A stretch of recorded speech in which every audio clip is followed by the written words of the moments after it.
مرتضی وہاب کے تانے جو اپنے قائد کی ایسی تیسی کی ہے، کس کو یہ الزام دیا ہے؟ 17 ارب روپے کا فرنیچر، گھپلے گھپلا گھپلا گھپلا۔ ڈاکٹر عامر لیاقت حسین کی بیوی پر فرد جرم کیوں عائد نہیں ہوا؟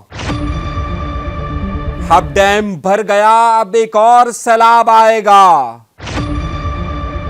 شگاف کتنا بڑا پڑا ہے یہ کوئی نہیں بتا رہا ہے۔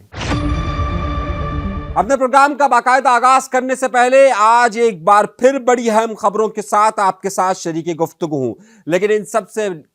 سے پہلی درخواست ہمیشہ آپ سے کرتا ہوں کہ اگر آپ نے چینل سبسکرائب نہیں کیا تو سبسکرائب کا بٹن ضرور دبائیے، کوئی لاپتہ نہیں کرے گا۔ اب تو پی ٹی آئی والے بھی لاپتہ نہیں ہو رہے تو ظاہر ہے کوئی اور کہاں سے لاپتہ ہوگا، لیکن کوئی اور ضرور لاپتہ ہو رہا ہے۔ آئیے گفتگو کے سلسلے کا آغاز کرتے ہیں اپنے پروردگار کے شکر سے کہ جس نے ہمیں ان تمام نعمتوں سے نوازا ہے۔ لیکن ہم کیا کریں؟ اللہ تعالیٰ نے ہمیں جتنی نعمتوں سے نوازا ہے کہ انسان ایک ایسی مخلوق ہے جو ان نعمتوں کا شکر ادا کرنے کی بجائے ہمیشہ شکوہ کرتا رہتا ہے، اپنی غلطیوں کو تسلیم کرنے کی بجائے ہمیشہ شکوہ کرتا رہتا ہے، اپنے آپ کو سرنڈر کرنے کی بجائے، اپنے آپ کا سر جھکانے کی بجائے اللہ کے شکر کے لیے ہمیشہ اکھڑا رہتا ہے۔ اور آج کل کچھ ایسی صورتحال مرتضی وہاب صاحب کی ہے، کراچی کے میئر ہیں، اور نہ جانے وہ یہ سمجھتے ہیں کہ سب سے زیادہ انٹلیکچوئل، پڑھے لکھے اور سب سے زیادہ شہر میں کام کرنے والے اور سب سے زیادہ شہر پر کنٹرول جس کا ہے اور جس کے حکم کو آخری حکم سمجھا جاتا ہے وہ صرف اور صرف مرتضی وہاب ہے۔ ان کی نظر بھی بالکل عمران خان کی طرح ہو گئی ہے، تمام لوگ چور ہیں، تمام لوگ کرپٹ ہیں، لیکن میں کام نہیں کروں گا۔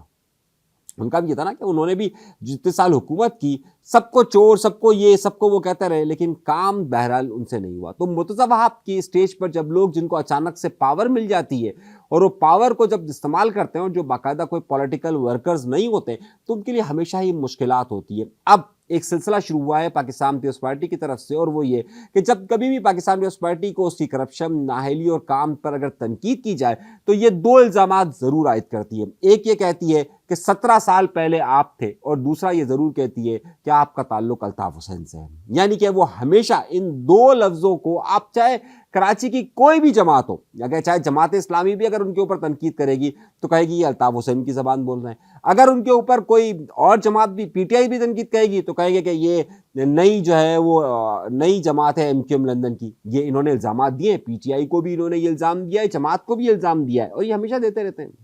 اب بھی پھر ایسے ہوا ہے جب لوگوں نے ان کو آئینہ دکھانے کی کوشش کی کہ جناب والا آپ کم از کم اپنے قائد کی تو ترجمانی کر دیتے، قائد کے نام کی لاج رکھ دیتے۔ آپ نے اس کو کہا شاہراہ بھٹو، اور جب شاہراہ بھٹو آپ نے کہا ہے تو کم سے کم اس نام کی لاج رکھتے، اور نام کی لاج رکھ کر یہ کر دیتے کہ شاہراہ بھٹو کا ہی بہتر بنا لیتے، لیکن ظاہر ہے وہ بھی آپ سے کام نہیں ہو سکتا ہے۔ اب آپ یہ کہتے ہیں، اب انہوں نے کہا مرتضی وہاب نے، اب یہ سلسلہ شروع ہوا ہے، تو اب آپ کو یاد ہے کہ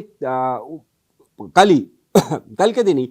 مراد علی شاہ صاحب نے یہ فرمایا تھا کہ جناب یہ تو الطاف حسین صاحب کی طرف جا رہے ہیں، اور اب جو ہے وہ مرتضی وہاب نے کہا۔ مرتضی وہاب یہ فرماتے ہیں کہ جنہوں نے اپنے قائد کی ایسی کی تیسی کی اور شہر کی ایسی تیسی کی وہ ہمیں قائد کا درس دے رہے ہیں، یعنی کہ اب وہ بھی اسی طرف لے کر جا رہے ہیں گفتگو کو۔ اصل مسئلہ یہ نہیں ہے، جب جماعت اسلامی نے ان کے اوپر تنقید کی تو جماعت اسلامی کو کہتے ہیں یہ لوگ منافق ہیں، یہ بھی اسی ڈگر پر چل رہے ہیں۔ بھائی بات ساری یہ ہے کہ آپ کرپشن کریں، آپ لوٹ مار کریں، آپ کچھ بھی کر رہے ہیں، اور اس کے بعد اگر اس کا نتیجہ آ رہا ہے تو آپ کسی اور پر کیوں ڈال دیتے ہیں؟ جس طریقے سے بہت سارے لوگ یہ کہتے ہیں کہ جناب آپ نے پانی کے راستے پر سوسائٹی بنا دی، اور پانی کے راستے پر سوسائٹی بنا دی، اور پانی جب اسے مارے گا تو آپ جو ہے وہ یہ کہہ دیتے ہیں کہ یہ تو اللہ کی مرضی تھی۔ بھائی غلطی آپ نے کی ہے، آپ اس کے قصوروار ہیں، آپ نے سستے مکانات کے چکر میں کیا، یہاں پر کرپشن ہوئی،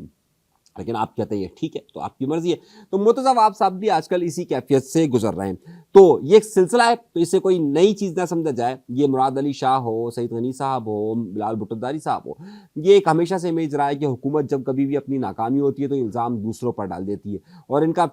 بیسٹ اور فیوریٹ پنچنگ پوائنٹ جو ہے وہ، کیونکہ ابھی خود اتنے طاقتور نہیں ہے کراچی شہر کے اندر، الطاف حسین صاحب وہ بہترین ان کے پنچنگ پوائنٹ ہوتے ہیں۔ اگلی خبر کی طرف چلتے ہیں، اور